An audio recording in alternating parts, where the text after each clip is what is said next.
बिस्मिल्लाहिर्रहमानिर्रहीम, अस्सलाम वालेकुम।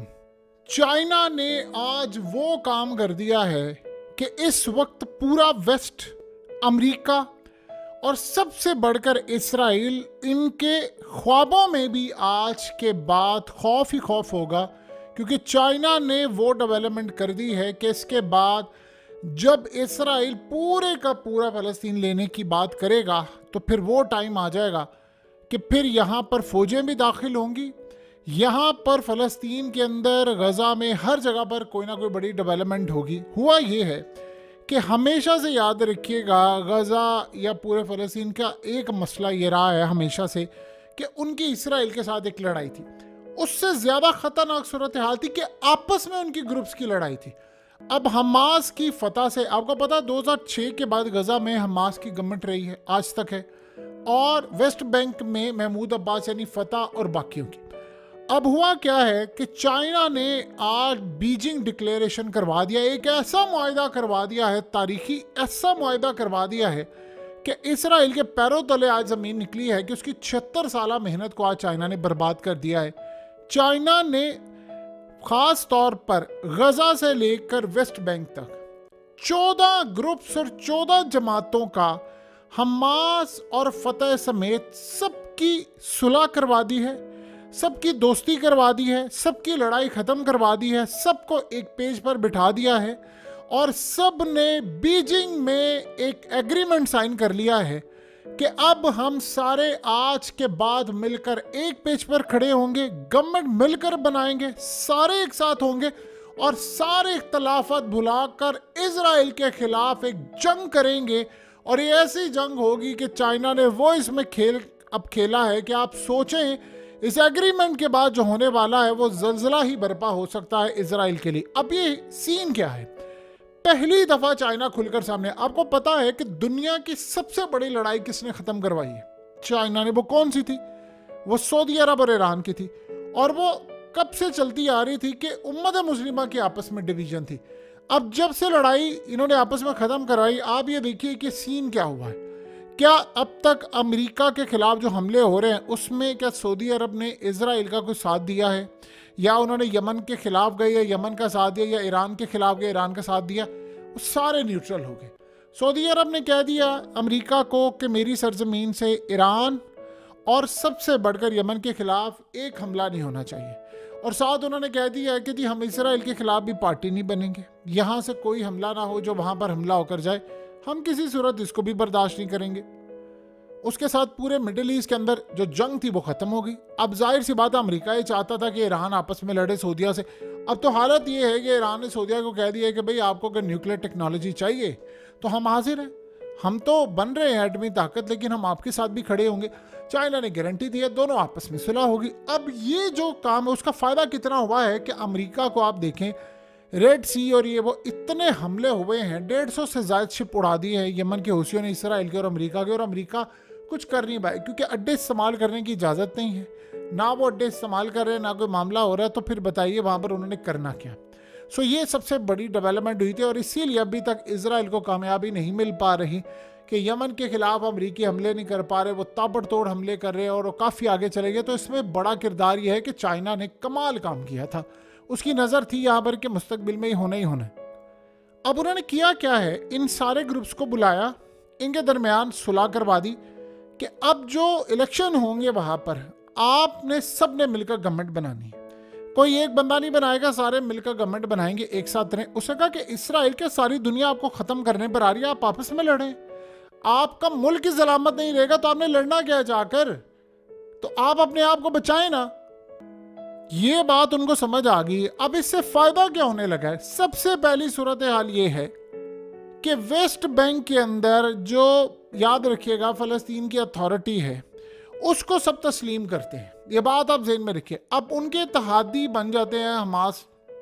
अब वहाँ पर इनको दहशतगर्द तंजीम में कुछ भी डिक्लेयर किया जाता है तो जाहिर सी बात है वो रजिस्ट करेंगे। अब सबसे बड़ी बात ये है कि जब गवर्नमेंट सब ने बना दी तो कल को ये होगा मामला कि इसके बाद कल को लेट से मिसाल के तौर पर चाइना देता है ऑफिशियली हथियार इनको, चाइना टेक्नोलॉजी देता है, डिफेंस सिस्टम देता है, क्योंकि वो इजराइल ने यहाँ पर अब हमला करने के लिए आना, गजा के बाद तो वेस्ट बैंक की बारी है, तो वहाँ पर महमूद अब्बास या फलाना। अब वो करेंगे क्या? अब वो ऑफिशियल फिर चाइना को, रूस को या बाकी ताकतों को कहेंगे कि चूंकि उसको तो सारे तस्लीम करते हैं ना उस मुल्क को, तो वो कहेंगे कि यार देखो हम पर ये हमला कर रहे हैं, तो आप हमारे मुल्क में, हम आपको अपने मुल्क का हिस्सा देते, आपको अड्डे भी दे देते, आपको सारी चीज़ें देते, आए हमारी मदद करें और हमारी आप मदद करने के साथ साथ यहाँ पर फौजी अड्डे भी कायम कर ले, हमें बचाएं। अब वो जो बचाएंगे तो उसमें वो चीज़ें, वो हमला या वो हथियार वो कौन देगा? यानी चाइना भी दे सकता है, रूस भी दे सकता है, सारी ताकतें दे सकती हैं। इसके बाद वो अरब ममालिक को कहेंगे कि भाई ये उन्होंने सुलह करा के इनकी लड़ाई ख़त्म करवाई। उसके बाद वो इनको कहेंगे कि आपको अगर ज़रूरत है तो ठीक है, आपको हथियार ऑफिशियली भी दिए जाएंगे, जैसे इसराइल को अमेरिका देता है। अब चूंकि इनको तो तस्लीम करते हैं, हमास को तो दहशतगर्द कहते हैं ना, इनको तो नहीं कहते, लेकिन इनको भी कल को वो कहेंगे फलाना, ये तब की बात है, लेकिन उससे पहले वो कहेंगे जी हमें, हम अथॉरिटी हैं यहाँ की, हम बुलाते हैं कि हमें रूस बचाए आकर, हमें ईरान बचाए आकर, हमें चाइना बचाए आकर, तो ऑफिशियली वो मजाज होगा। अब जब अक़वाम मुत्तहिदा में करारदाद पेश की जाएगी कि इसको दहशतगर्द तस्लीम डिक्लेयर किया जाए या फलाना किया जाए, तो चाइना उसको वीटो कर देगा। तो ये तो सबसे बड़ा काम हो गया। अब उसके बाद उन्होंने कहा जी आप सारे आपस के इख्तलाफात ख़त्म करके एक दुश्मन इजराइल के खिलाफ लड़ाई करें और उनके खिलाफ एक हो जाए। अब उससे फ़ायदा ये होगा कि एक दूसरे को पकड़वाते फिर थे, अब ये सारे एक हो गए क्योंकि उनको पता चल गया मुल्क बचाने का आखिरी मौका है। अब यहाँ पर हथियार जब आएंगे तो ऑफिशियली इनको आएंगे और वो मजाज होंगे कि आगे हमास को देने के कि भाई ठीक है आप लड़ाई करें, क्योंकि अब इत्तेहादी हैं और दोनों एक दूसरे के खिलाफ होने की जब सारे एक पेज पर आ गए कि नहीं ठीक है मुल्क बचाने। अब इसराइल को आज पहली दफ़ा झटका ये लगा है कि चाइना ने हमारे खिलाफ ऐलान जंग कर दी है। ये इसराइल के लिए बहुत बड़ा एक ऐलान जंग है। उसको पता चल गया है कि चाइना मेरे साथ करने क्या लगा है। देखिए ये कोई छोटी डेवलपमेंट नहीं है, ये बहुत बड़ी डेवलपमेंट है। आप उसका अंदाज़ा भी नहीं लगा सकते कि कितनी बड़ी डेवलपमेंट है कि इसके बाद ऑफिशियली जब ये सारे एक पेज पर आ गए हैं तो कल को रूस कहता है, जैसे वो शाम के अंदर आए उसने अड्डे बना दिए, ये यहाँ पर इनवाइट करते हैं कि रूस को आपकी यहाँ पर आ जाए और आकर हमारी मदद करे, बचाए। तो जब वो इजराइल के हमले और ये तमाम चीज़ें होंगी तो फिर क्या होगा? अब वो इनको बचाने के लिए आगे आएंगे। अब जाहिर सी बात है लास्ट मोमेंट्स है और ये लड़ाई जो है इसमें चाइना कूद पड़ा है। चाइना आपको हकीकत टीवी काफ़ी अरसे से एक ही बात आज फिर रिपीट कर देता है कि याद रखिएगा मुस्तकबिल की जो जंग है वो रूस बमुकाबला इसराइल और रूस चाइना बमुकाबला इसराइल, ये बेहतर होगा कहना, इनकी आपस में होगी। देखिए इसराइल का दुश्मन है चाइना, इसराइल का दुश्मन है रूस। ईरान तो अब वो सेकेंडरी आता है ना, उसको वो समझते हैं कि आज अगर चाइना ने अपना सिस्टम ना दिया होता तो रूस का तो पूरे का पूरा इकोनॉमिक सिस्टम कोलैप्स कर गया था, क्योंकि अमेरिका ने सबने पाबंदियां लगा दी थी। अब अगर ईरान को रूस मदद ना करता तो ईरान की क्या सूरत हाल थी? 425 अरब डॉलर अगर यहाँ पर चाइना इन्वेस्ट ना करता तो ईरान तो तबाह हो गया था। तो इस सारी सूरत हाल में चाइना की टेक्नोलॉजी है, वो पैसा दे रहे हैं, वो वहाँ से तेल लेते हैं, वो सब करते हैं। लिहाजा चाइना ने जो काम किया है वो इतना बड़ा छक्का मारा है कि ग्राउंड से सीधा बाहर चला गया, इसको कोई फील्डर नहीं पकड़ सकता। अब उसके बाद जो सबसे बड़ी डेवलपमेंट ये है कि अपना मुल्क बचाने के लिए वो अब हथियार लेंगे अमेरिका से। देखिए यहाँ पर अब इलेक्शन जो होने हैं उसमें इन सब ने मिलकर करना और आपस में गवर्नमेंट बनाना है। तो यानी ऑफिशियली अब हमास भी वहाँ पर आ रहे हैं, तो वहाँ पर जब वो होंगे तो ऑफिशियली वो कहते हैं कि भाई हम किसी को बुला रहे हैं अपना मुल्क बचाने के लिए, तो वहाँ हमारे मुल्क हमें डिफेंस सिस्टम दे, मुआहदा कर ले हमारे साथ। अगर इसराइल को हथियार मिल सकते हैं, इसराइल को अमेरिका से तमाम चीज़ें मिल सकती हैं, तो यहाँ पर वेस्ट बैंक के अंदर क्यों नहीं मिल सकता? उनको भी मिलेगा। अब जाहिर सी बात है इनके पास तो फौज और कुछ लड़ने के लिए कोई सिस्टम नहीं है, लेकिन फिर हमास आएंगे लड़ने के लिए, फिर वो तमाम लोग हैं। तो इन्होंने ऐसा मुआहदा करवा दिया है कि अब ये जो लड़ाई होगी वो इसराइल ने यहाँ पर कब्जा करना है, तो वो उसके खिलाफ असल में एक ग्रुप बना दिया। अब इसराइल को इस बात का शदीद गुस्सा है। अब वो क्या करेगा? देखिए इसराइल के बारे में चाइना को एक अहम तरीन डेवलपमेंट पता चली कि इसराइल पुश कर रहा है अमेरिका को कि आप ताइवान वाला जो खेल है उसको शुरू कर दें, और साथ साथ उनको पता ये चला है कि इसराइल इंडिया को भी पुश कर रहा है कि आप चाइना के साथ एक जंग छेड़े। वो ये चाह रहे हैं कि चाइना के खिलाफ एक जंग छेड़ दी जाए, साउथ चाइना सी के अंदर चाइना को बिजी किया जाए, उसके बाद रूस को नेटो और यूरोप के साथ लड़ाई करवाई जाए, उसके बाद मिडल ईस्ट के अंदर ईरान के साथ अमेरिका की लड़ाई करवाई जाए, ताकि मैं आसानी के साथ यहाँ पर कब्जा करूँ।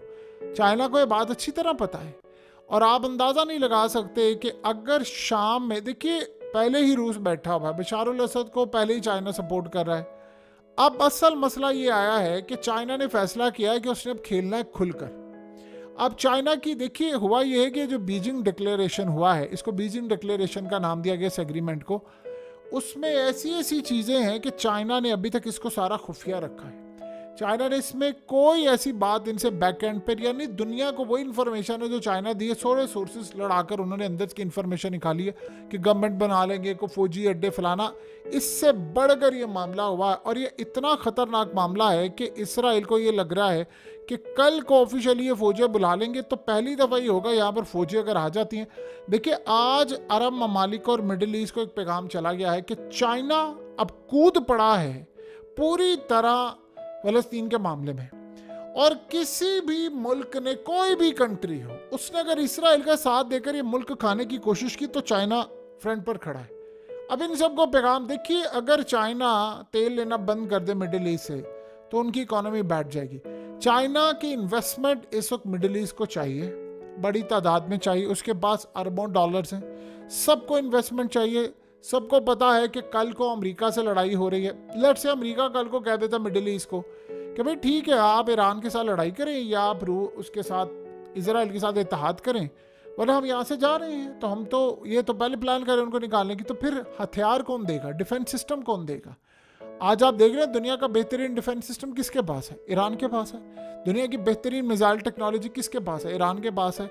यमन के हौसियों के पास है कि अमेरिका को फेल कर दिया तो उनकी वो जो टेक्नोलॉजी है वो कहाँ से आई है? वो चाइना और रूस ने दी है। तो अब उनको एक बड़ा क्लियर पैगाम चला गया। आपको पता है कि ईरान के जो मिसाइल हैं उनकी जो एक्सपोर्ट है वो ट्रिपल भी हो गई है।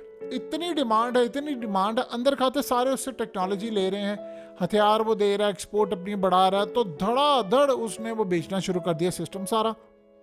इनको ये बात समझ नहीं आ रही कि यार हम कहाँ पर खड़े हैं। सो लिहाजा अब इस सारी सूरत हाल में उनको पता है कि चाइना ने इनको बैक किया है।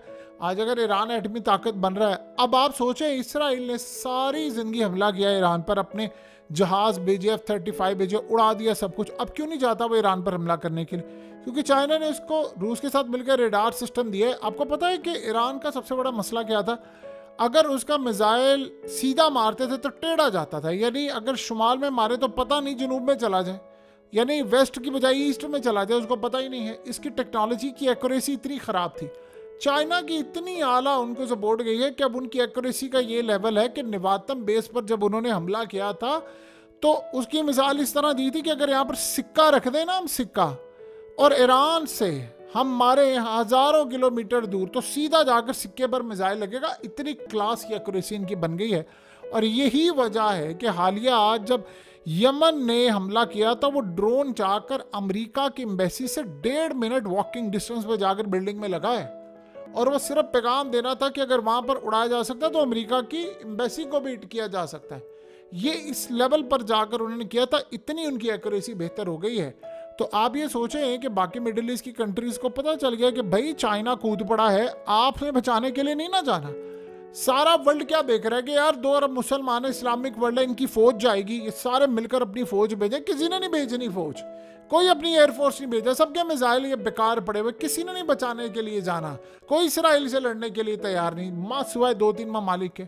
और वो आपको पता है कि यमन है, लिबनान है या ईरान है, ये पहले ही लड़े हैं और वो लड़ते रहेंगे, इनके साथ इत्तेहादी बना। अब चाइना ने आज अगर ये पॉलिसी बना लिया तो चाइना ने पैगाम सबको दे दिया।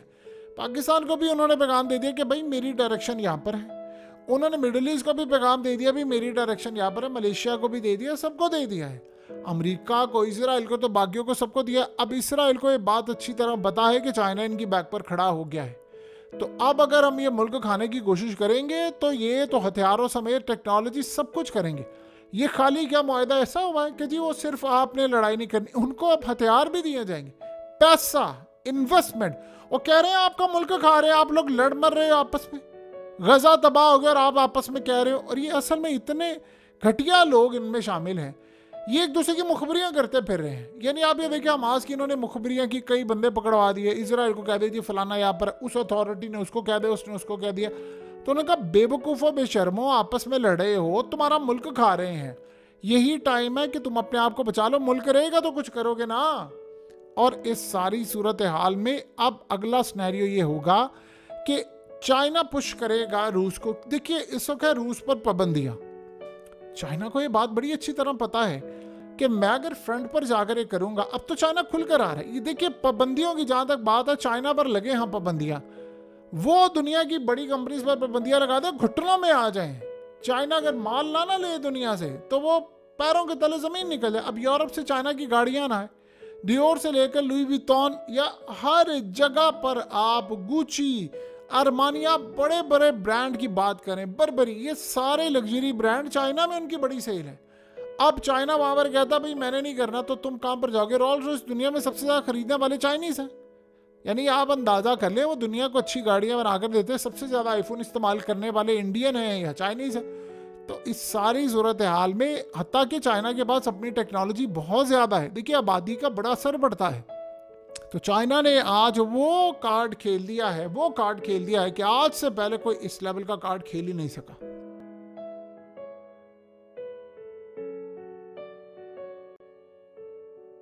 हकीकत टीवी को सब्सक्राइब करना मत भूलें, वीडियो को लाइक करें, शेयर करें और कमेंट सेक्शन में अपनी राय का इजहार जरूर करें।